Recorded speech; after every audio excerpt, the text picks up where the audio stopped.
gentlemen, welcome to the Eagle Inn. And welcome to Evidently.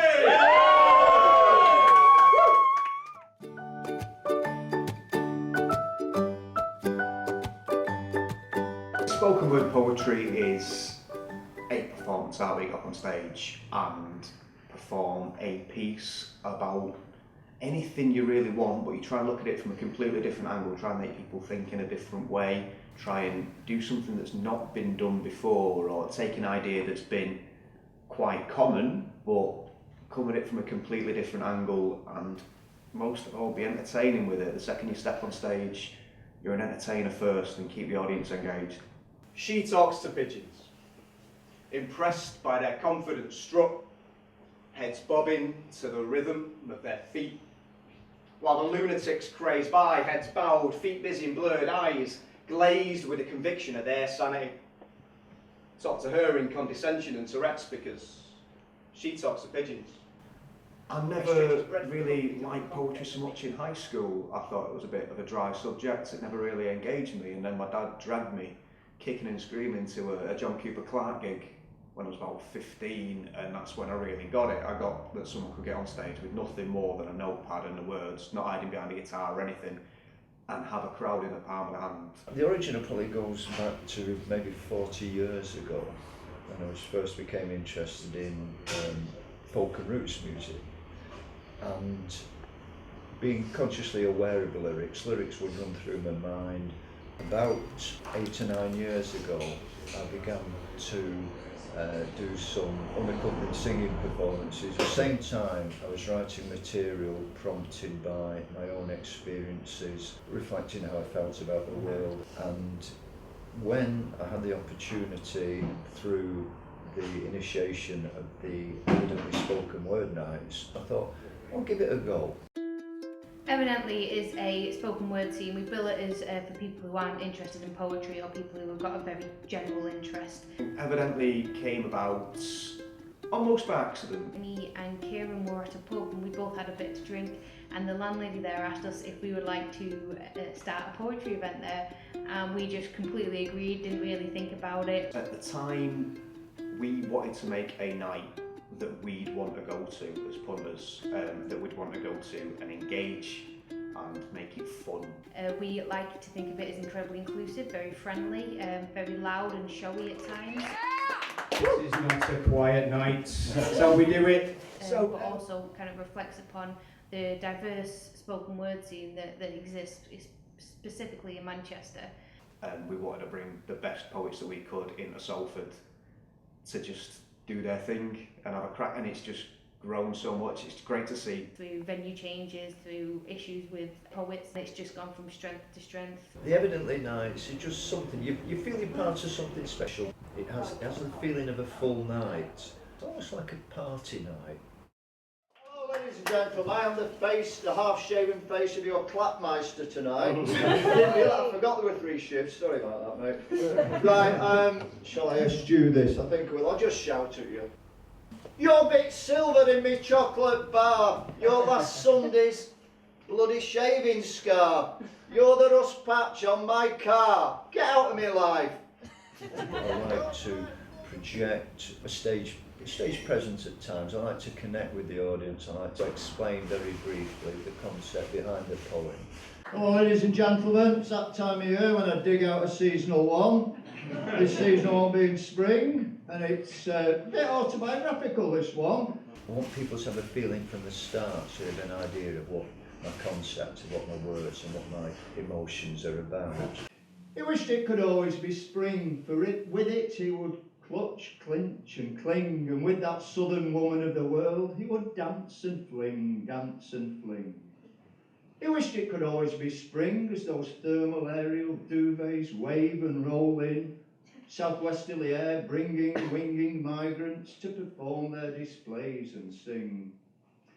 He wished it could always be spring, where shafts of light after showery clouds beckon with straight sunray fingers to travel to a distant elsewhere.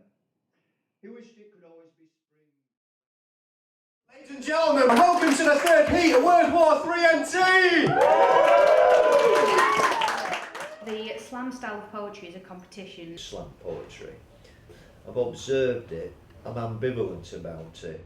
Essentially, you have a set number of poets, and then you come out at the end of the event with a top overall poet through a matter of scoring. Slam poetry is a funny one. It is, on one hand, really daft to subjectively judge art. Competition and spoken word, it just seemed a contradiction in terms to me. People think that poetry is just an art form, it should just be enjoyed, but it's a really good way for poets to hone their skills. Particularly if they're very interested in the performance element of it, they get an immediate reaction of what works and what doesn't. It can really, really help you get gigs further down the line and help you progress further up the ladder in the world of poetry. We run a slam series called Word War. It's a fun night. It's a really great night for people to come and watch. It's generally a lot more high impact. You've only got a set number of minutes for each poet, so you really do kind of get a broad spectrum of the best of the best. It's a cracking night, always different people, massive amount of variety, loads of different voices. Smile about things you shouldn't. Silent defiance against rules we want to break. We do things people should be ashamed of. Crack concrete, pick up countless lives like little blown glass weasels and drop them to the desert floor. Some will shatter entirely, some will fracture irreparably, some... Wind and rain, a freeze frame, a moment in time. Their moment, a shared moment, the modern autobiography for all to see. If self-loathing is the... If Bowie were a scientist, he'd have colonised the moon and built an elevator that would have us there by noon. If Bowie were a scientist, we'd all have free energy, with Tesla as... There's no option for me if offer fame, infamy and a glorious legacy, but in return to die tragically, aged only a quarter of a century, I'd accept those terms happily. In my head, I am a speck burning up in the atmosphere to your Armageddon-style asteroid. People are running and screaming in the... Rappers say, let's have it, and I say, are you sitting comfortably? And then we'll begin. We write about nature and plants and the fact that it's raining when The summer slipped away in the whims and wetness of a phoenix season curling down to death, withering wings withholding knowledge of this first breath. And in first place, winning 20 quid. And a place in December's final, Sam Illingworth!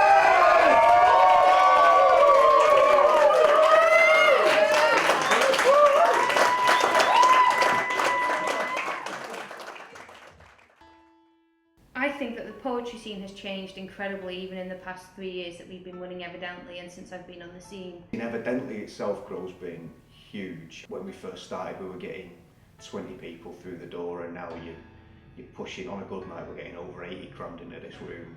The scene as a whole in Manchester and UK wide just seems to be growing all the time. It's not from the margins anymore, it's mainstream. As a genre, it's integrated now, it's accepted now. People ask for it. We're now getting a lot more people aware of the spoken word scene as a movement, and I think people are starting to realise that it's not just something you can learn in school. It's not a dusty, dry subject. It's brilliant and vibrant and bizarre, and it can make you laugh and cry and like reel in horror. Poetry to me it's a way for me to put down anything I want, anything I need to get off my chest. It's weird that you feel more comfortable speaking to a room full of strangers about your innermost fears than you do speaking to your family about it, but it helps. It's commenced by a period of dramatic changes, emotional changes in my life. Don't know who I was writing it for, don't know why, I just wrote it down. Since I put my toe in the water with Evidently, it's now come to a level where it means for me, just want to entertain, make it enjoyable for the evening. So it's not just the poetry itself, it's not just the delivery, it's part of the social scene, and mixing within it. It's just part and parcel now of a stream that's flowing.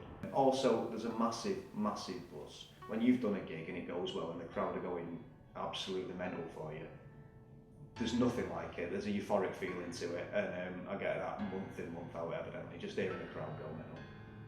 There are times within a month that me and Kieran sometimes think, oh, what are we doing? You know, with so much work, we don't get paid, we do it out of love.